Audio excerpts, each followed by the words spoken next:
Do you have any tips for investing in dividend portfolios? So when it comes to dividend investing, I follow a specific philosophy by Lowell Miller. That is a book called The Single Best Investment by Lowell Miller, and he walks through exactly how to invest in dividends. And this is the way I invest in dividend stocks, and I love this philosophy. I think it's one of the best books out there if you are interested in dividend investing. I'll link it up below so you can check that out. But what I'm going to do is I'm going to give you a bird's eye view of exactly what I do, because there's a number of ways to invest in dividend stocks, but what I like to do is a safer route, and it's a dividend growth route, because I'm investing in these dividend stocks for the long term.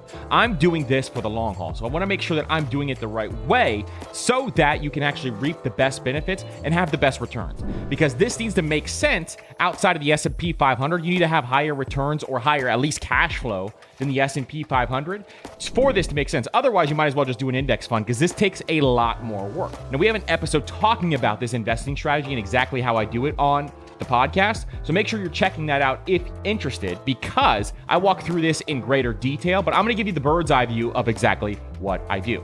The key here is you want to be targeting companies and buying stocks that have dividend growth for a long period of time. Now, Lowell Miller in his book talks about 10 to 15 years of dividend growth. And what I do is I actually target Dividend Aristocrats first. And if I don't like those options, then I go look in the 10 to 15 year range. So what does that mean?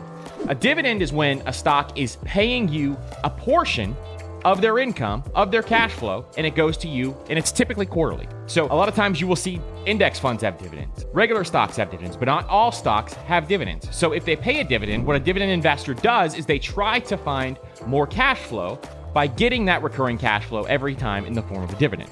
So you want to target companies that are increasing that dividend over time, because you can really have a compounding machine if you do that and if that happens. So understanding that first, that you want that dividend growth, is the number one strategy when you're doing this.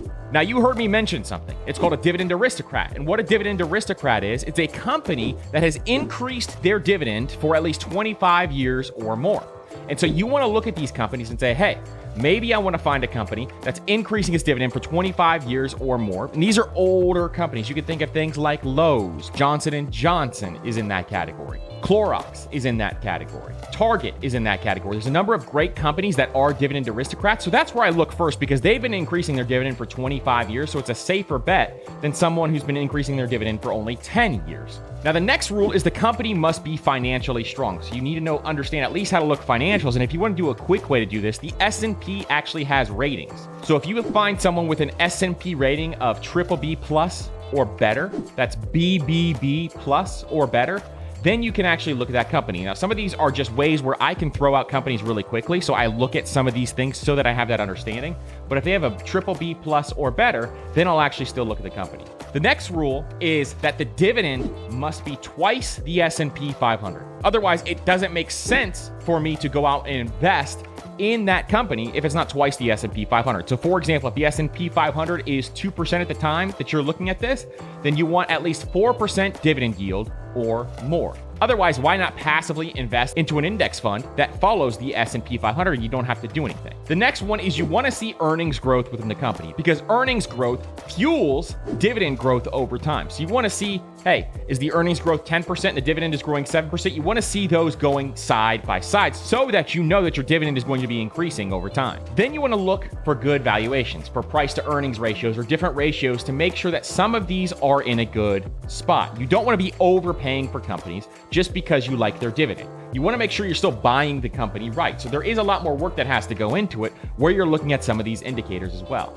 Now, the thing I love about dividend investing is that it actually gives you an indicator when to sell, where most of the time when you're buying individual stocks, there's not a real indicator of when to sell. But with dividend investing, what I do is if the dividend is in jeopardy or the dividend is in doubt, I sell that dividend stock and I buy another stock that has a strong dividend history. Because in this strategy, my goal is to reap as much dividends as possible. So if that dividend is in jeopardy, there's no reason for me to be investing in that company. If the dividend gets cut, I'm out.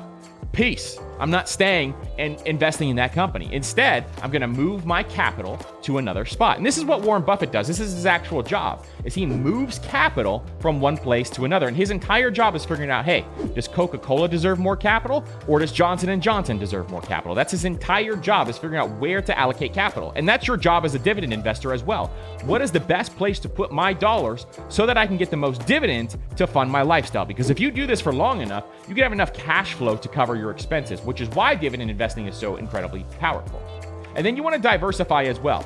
So as you're starting to buy dividend stocks, and some people may not agree with this, but I believe you should be diversifying into different industries. So a lot of the Dividend Aristocrats, you can look at them, they're all the way across the board, from farming to healthcare to retail. There's all different things that they do within the Dividend Aristocrats. That's why I like looking there first, because they've increased their dividends for a long time and they have that growth. That is why it is really cool to be able to actually dividend invest, because you can actually pick companies that you like that have a dividend and you can reap the cash flow from them. Now, one cool strategy I want to mention is that if you invest in dividend stocks within your Roth, the cool thing is those dividends are earnings, and you can actually have tax-free cash flow from dividends inside of your Roth IRA if you decide to become a dividend investor, because those dividends come into your Roth IRA, they're earnings. So remember, with your Roth IRA, your earnings are not taxed once they're inside of your Roth and you're able to withdraw them.